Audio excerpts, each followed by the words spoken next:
Order! I'm not sure if I should have brought that over for you or not. Wow. Order! You speak when I say you can speak. Oh, that was I really keep loud. order in this chamber. Oh my gosh. Order! So, okay, let's jump right into this. John Bercow is the Speaker of the House in the UK. Never knew his name. Bercow. Bercow. Like a bird cow? Bird cow.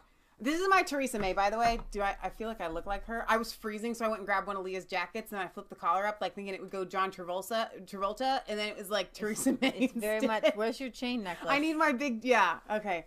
All right. So this is incredibly. Order! Wait. Do you want to show them who he is first? Order! Okay. Wait. Let's just do it. Wait. I have something for you. Now I need to know historically. Hold on.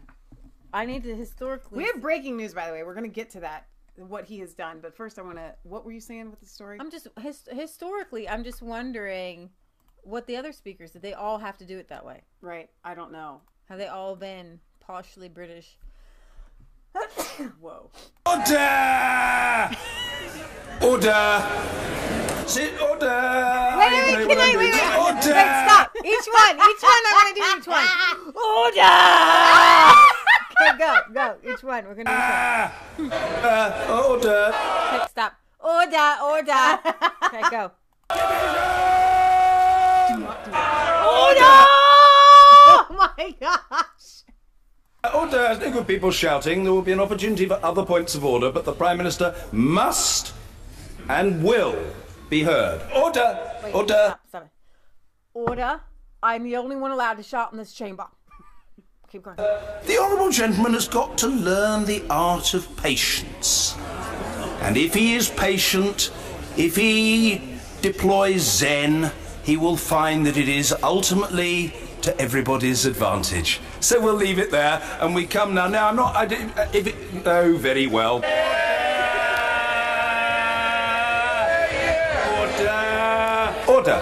Order!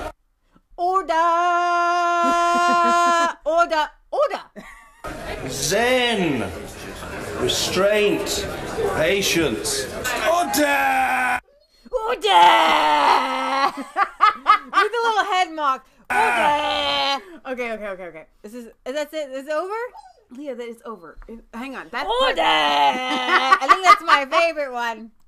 His little one where he pretends like he's like everybody else is crazy. Order! Gosh. Order! Zen, patience. Order!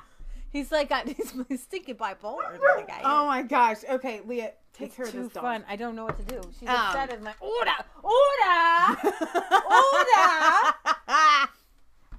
That worked. There we go. Oh my gosh, Gary says order Chick-fil-A. Order. That's what somebody says. Da. All right, so here's the deal, guys. That guy right there is John Bercow. You need order and you need Zen. Order Zen. Okay. I'll go see if I can find some. Okay, Lee's gonna go find some Zen for the dog. This is going live. Way back in the day when we weren't going live, we would have stopped the camera for this, but no, we're with you guys. In an unprecedented speech today, John Bercow has completely obliterated Theresa May's opportunity or whatever you want to call it to put forth a third meaningful vote. Here's the deal, guys. May composed this withdrawal agreement. That actually is a fallacy. She didn't compose the withdrawal agreement, okay? Her little, what's his name again? Oh, it's like a weird name. I want to say like Oral or Arlie or Argyle or something or other. The chief Brexit negotiator kind of guy or whatever. He composed this, as Nigel calls it, the European Union Treaty. Okay, he composed this document with the European Union. It's pretty much Angela Merkel's deal that she composed. All right. So she's got this deal, this withdrawal agreement. They have voted it down twice. So essentially, Bercow comes in and he says, if there are not significant changes to this deal, you can't bring it forth again. So play the video, man. We're gonna no more 3. They're calling it the MV3, the meaningful vote 3. right? So okay, I'm gonna play just the shorter version because he talked for 10 minutes. He did this speech. All right, you can go and watch it, and I will try to put the link in the description. But we're gonna play just this smaller, shorter clip here. Just a couple. It has been strongly rumoured, though I have not received confirmation of this, that third and even possibly fourth meaningful vote motions will be attempted. Hence this statement, which is designed to signal what would be orderly and what would not. This is my conclusion. You take a piece of gum, you chew it, right? I know where this is going. Sometimes you can take it, and you're not quite done, you set it to the side. Yeah. And the second time, it's not quite as good as the first, but you can go.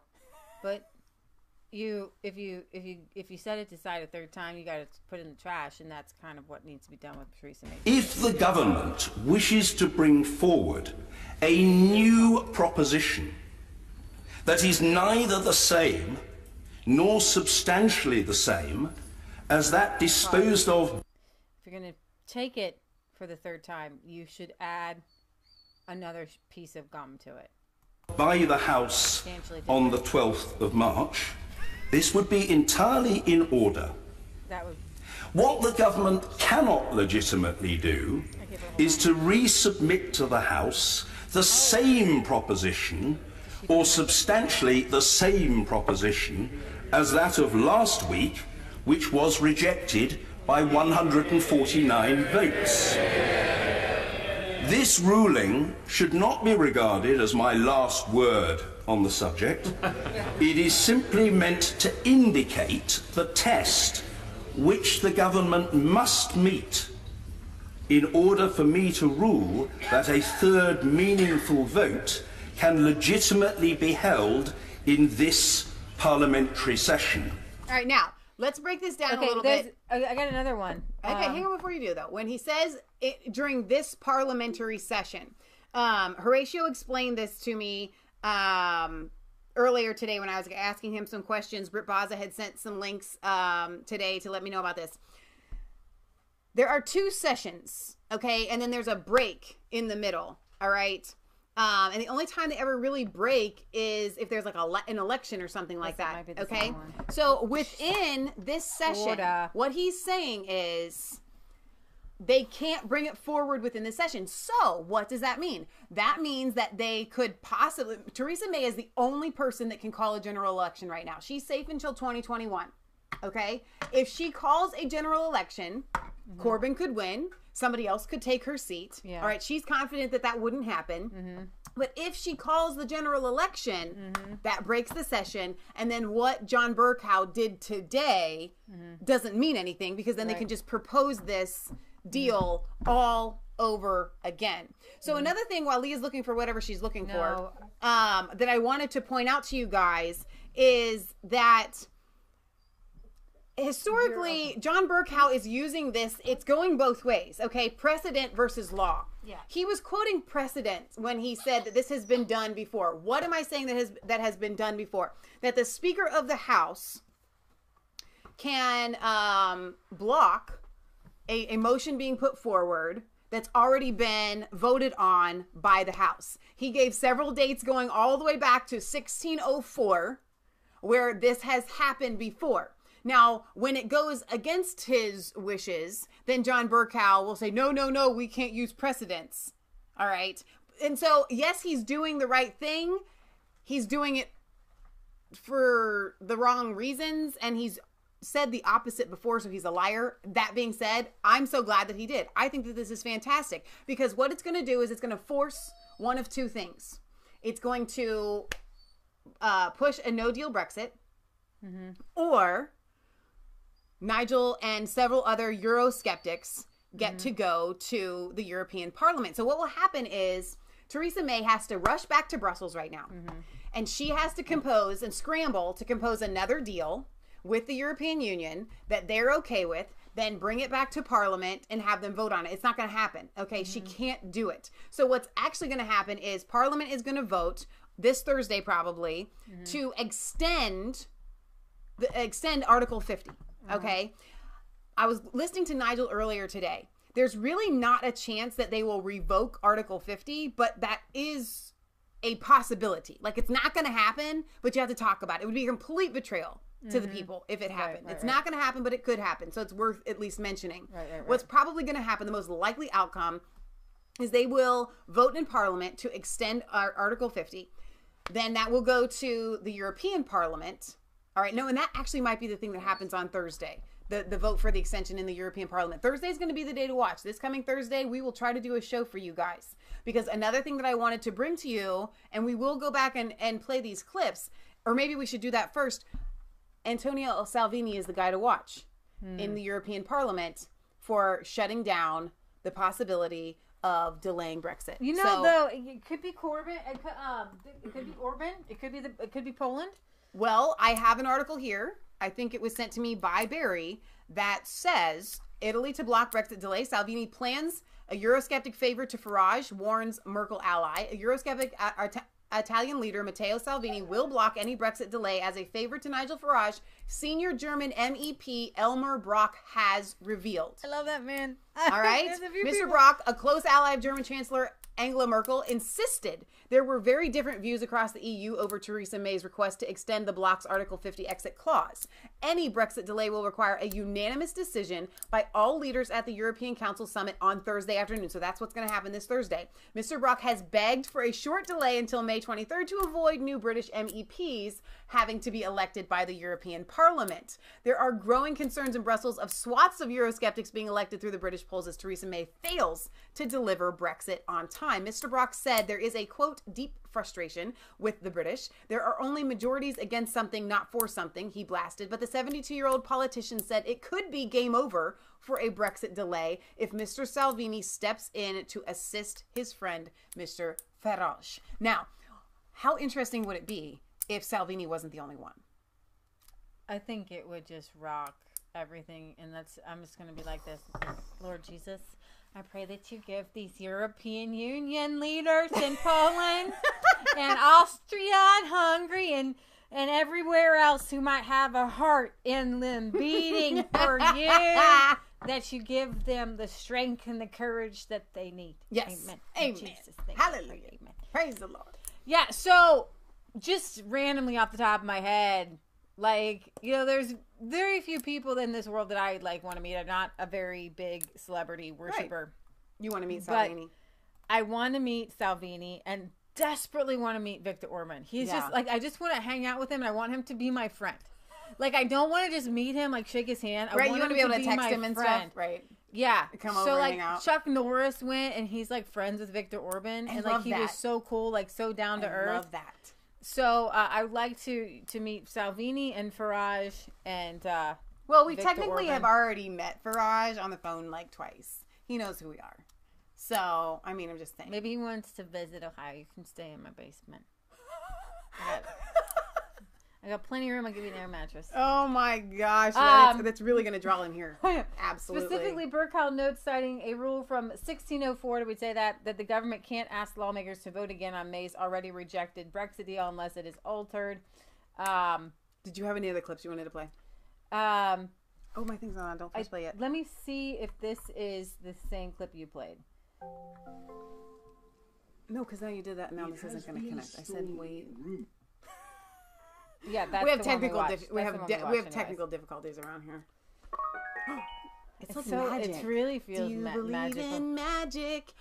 Maybe Brexit will come through if Salvini will stand by you. 'Cause I believe in Brexit. Oh, that's good. Do you Believe in Brexit? Well, I hope you do. You won't have too many immigrants flooding through. Do you believe in Brexit? Well, I hope something. No, you lost can it. get your fishing waters back and you can get back on track. Wow. Okay, what other clips do you have? Whatever. I don't have any other clips. Okay, if you don't have any other clips, I have the video itself. We can just play it. Somebody says, yes, we're out. I did want to play the beginning. March 29th, here we come. Hooray. I know. I think a lot of people are really excited. I listened to Nigel Farage today. I don't always have time to listen to him, but today I did. And I was listening to a lot of the callers. And I get that they're Nigel Farage callers. I get that. But everybody is ready for no deal. everybody wants no deal. They're just so done. And Nigel talked about the same thing that we talked about last night or yesterday, that they're trying to, part of their strategy is to wear people down. Well, John Bercow, people are spelling it like 100 different ways. Okay. Causes major why don't I just constitutional crisis by blocking third vote on Brexit. Did you have a little clip from Nigel? Nigel had some clips out. Nigel only had like one clip that he played, but let me just we can just go here and just play it. I like clips, but this I liked it. We're gonna play the whole 10-minute thing. No. Well, what are we doing? Because I like the beginning of it. Okay. Order. I wish to make a statement to the House. There has been much speculation over last week. May not be brought forward again during that same session. It goes on to state that, and I quote, attempts have been made to evade this rule by raising again, with verbal alterations, the essential portions of motions which have been negatived. Whether the second motion is substantially the same as the first is finally a matter for the judgment of the chair. Last Thursday, the Honourable Gentleman, the member for Rhondda, quoted examples of occasions when the ruling had been reasserted by 4 different speakers of this House, notably in 1864, 1870, 1882, 1891 and 1912. Each time the Speaker of the day ruled that a motion could not be brought back because it had already been decided in that same session of Parliament. Okay, duh. That's like, to me, this is a duh moment, all right? Like, seriously, I can't even imagine. It's already been decided. We don't vote again. And that's the same thing with the second referendum. They're hoping that they can get some sort of 1 or 2 year extension, right? And then within that, they will get their second referendum. But the thing to me that's very confusing about these British politics and these votes in Parliament is you can vote on one thing and then that it actually be reversed. And I mean, so they already voted that to take no deal off the table. No deal is off the table. We have to have a deal. Well, what happens when you don't have a deal on the 29th of March? You leave with no deal under World Trade Organization. Let me read you some comments here. This is from Bojan Pekeski. He's a correspondent from Germany to the Wall Street Journal. He says, the German government presented its draft budget today. Okay. There was no planning for Brexit. A senior official said that such planning was not needed since Brexit had been postponed. Make of that what you will. Germany and Brussels and everybody, they're all saying, we're going to just act head in sand, ostrich, hello. It's not happening.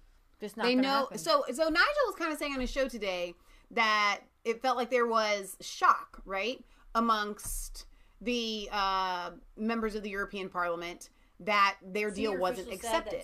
But now that you've read that, to me, it kind of strikes like, no, they knew it wasn't going to be accepted. And they knew that they were going to come and ask the European Union for an extension. And they thought that they were going to have all votes on their side. Okay, so this person says, let's see, this is Suzanne Evans, who is a Brexit campaigner with Leavers Britain.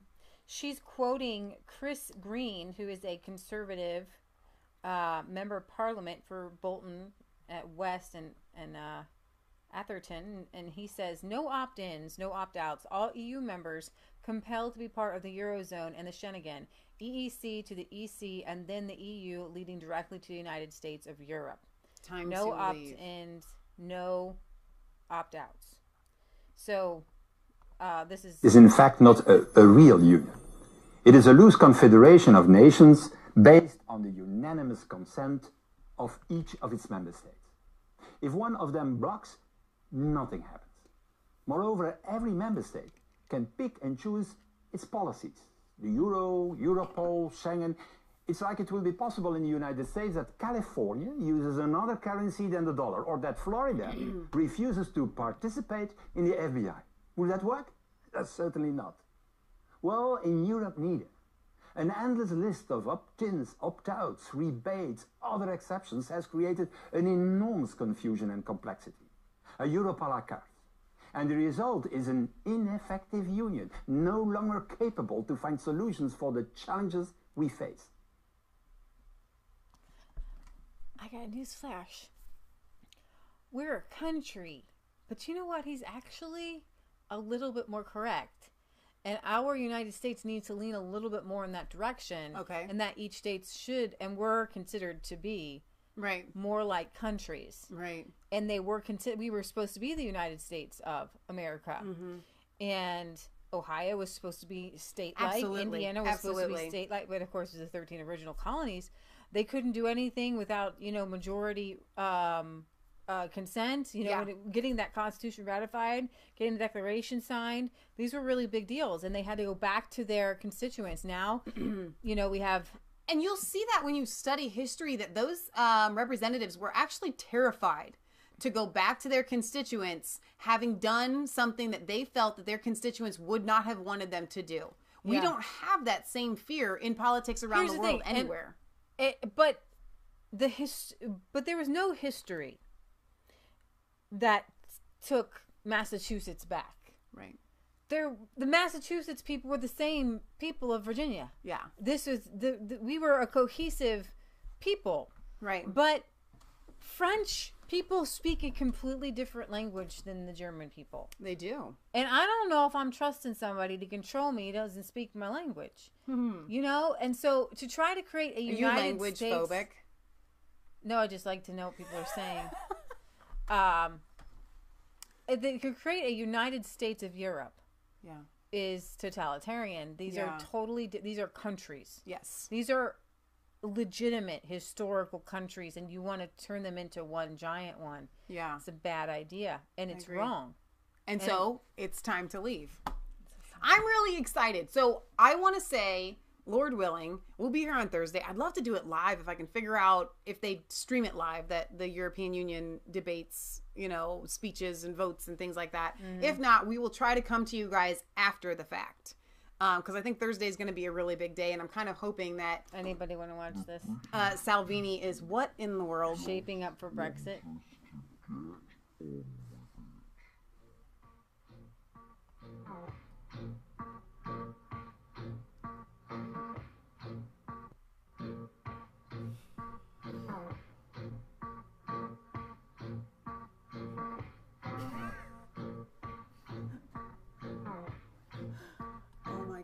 Oh my gosh. I haven't needed that. Okay, so you guys have been asking for short videos. We're going to make this one of those. It was going to be 15 minutes long. I told Lee it would probably be a half hour. I think we're going to make it at least short of a half hour. But, so yeah, that's the latest in Brexit. And it's So kind wait, what? Okay, so there's the Tories and the Labour Party, Right. and DUP, Right. and UKIP. Who are the Lib Dems? That's a good question, Barry. Well, okay. Oh, okay. And wait, let me tell one more thing, even though this isn't going to go in the title, and I'd love to do a separate video on it. I don't know, maybe we should.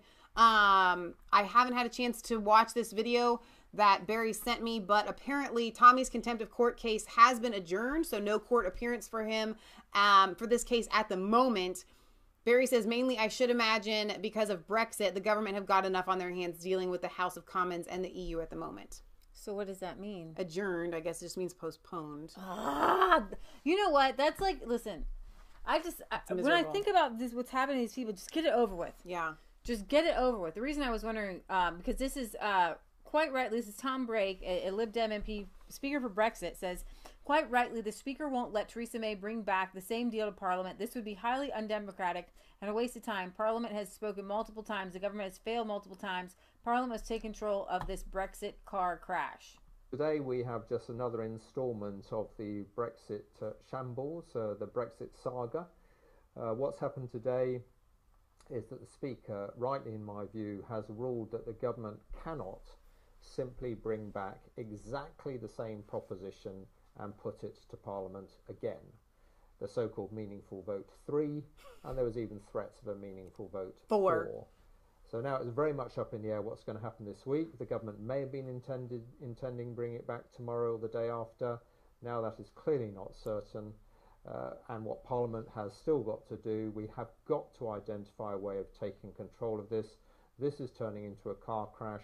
We could be going over the cliff, crashing out of the European Union on the 29th of March unless we take back control, and clearly we absolutely have got to do that. All right, so Britt Baza says the Lib Dems are former Labour Party. Another thing that he reminded me of that I wanted to let you guys know, as far as, now I just totally lost my train of thought there, as far as this Brexit deal goes and what's happening here. Shoot, there was one more caveat that I just had it on the forefront of my brain. This is stupid. Now, let me just say this is stupid. Ian Blackford, who is a MP for Ross, he doesn't say, I guess, in the SNP, so the Scottish National Parliament. Today, I met with the opposition party leaders at Westminster to discuss the Brexit crisis. We are clear and united in our views that the best, most democratic way forward is to put the decision back to the people in a second referendum with Remain on the ballot. That's not democratic because you already voted. Because then we're still back to May's putting it forward another time. And putting it forward another time. So then you're going to have another meaningful vote. You know what I mean? It's just, it's going to, you continue on with the votes. You guys, you vote. I'm sorry that the people that wanted to remain stayed at the polls, and the people who wanted to go went to the polls. It really didn't actually work out that way. I think that it worked out that the people that the majority of people wanted to leave. They still want to leave. Okay? It doesn't work out so that if something's not working the way that you want, you get a redo. There is no redo. Like, oh, maybe people have changed their minds now. At least in the United States, we don't do that with our presidential elections. You don't do that with your elections for MPs. Hey, maybe people have changed their minds now and we're going to vote again. It literally doesn't work that way. There's a clash here. He says, I treat the House with respect. There's a clash over this. To be very clear, I am indeed a reforming Leader of the House of Commons. And for me, treating colleagues with courtesy and respect is at the forefront of that reform. Any Speaker's Council would have to have that at its heart, and I simply would not be confident that that would be the case. Well, so be it. I treat the House with respect. I've treated its members with respect. I chaired a previous Speakers' Conference, and there was no criticism of the way in which I did so. One reason why the Leader of the House might not be well versed in that particular Speakers' Conference and in a position to make a judgment about my chairmanship of it is very simply that it took place before the Right Honourable Lady entered the House of Commons. These people are hilarious. No, they are hilarious. Could just, I mean, seriously, there's a lot. So Barry had said that, hang on, about the Lib Dems. Shoot, was that long ago? I'm really failing here at the... Okay, Lib Dems are liberal Democrats. They were originally the Labour Party, but split from them in the 80s. This is one of the coolest... This is just a fun thing to me to watch.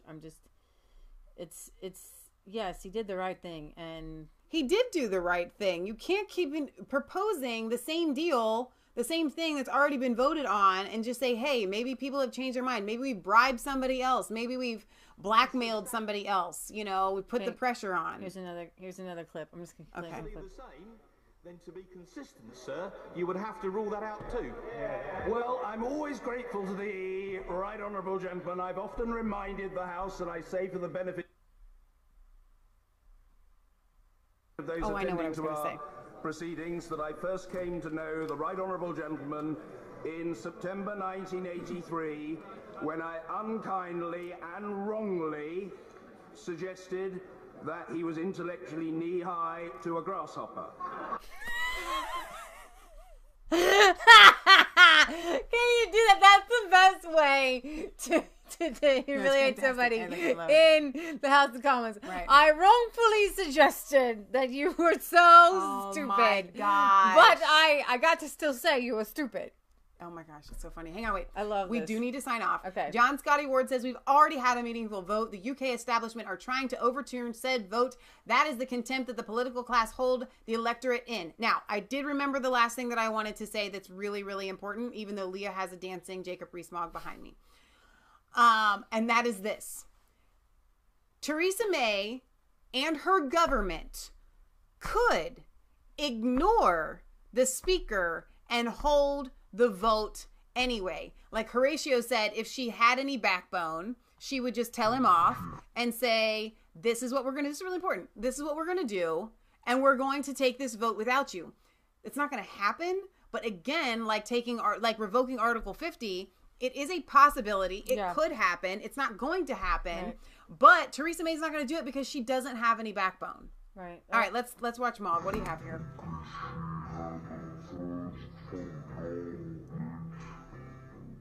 What in the world?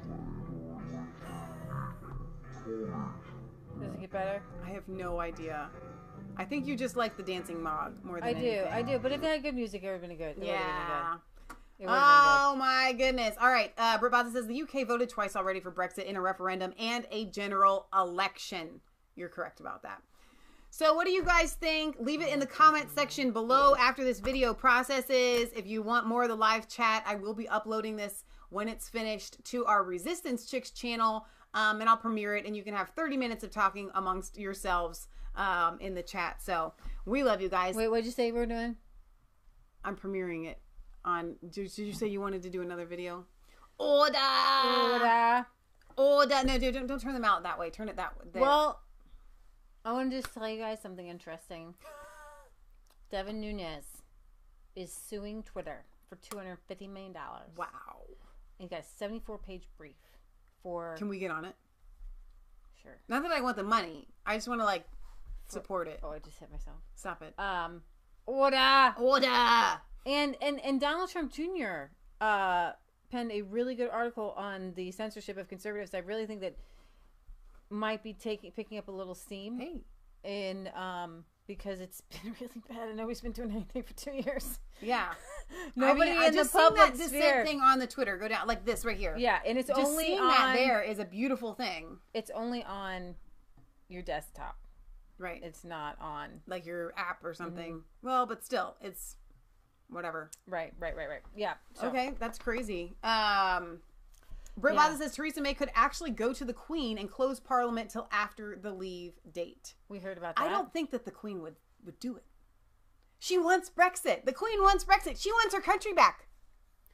You know, I've been reading on Yahoo. There's been a real big split between that Merkel and her and the younger brother and the older Wrong ones. Merkel. You mean Meghan Merkel. Meghan Merkel, Harry's wife. Yeah, they're not. She's not fitting in real well because she's a real rebel.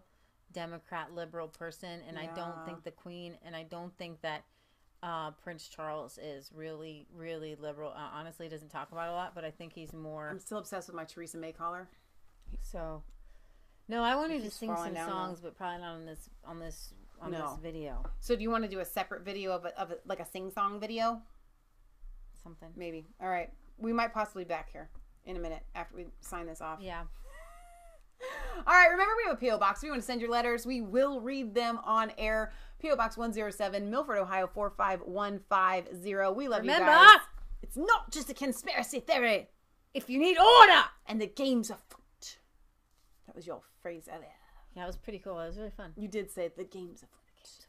It feels like a game. It feels like a game, like a sports game. It's all a game. I know. This whole Brexit thing's a game. It's afoot. It's finally actually doing something. Something's actually footing in the game. Mystery. What's going to happen on Thursday? Yeah, maybe we should get Sherlock Holmes in on it. Yep. There's a good idea. All right. Bye, guys.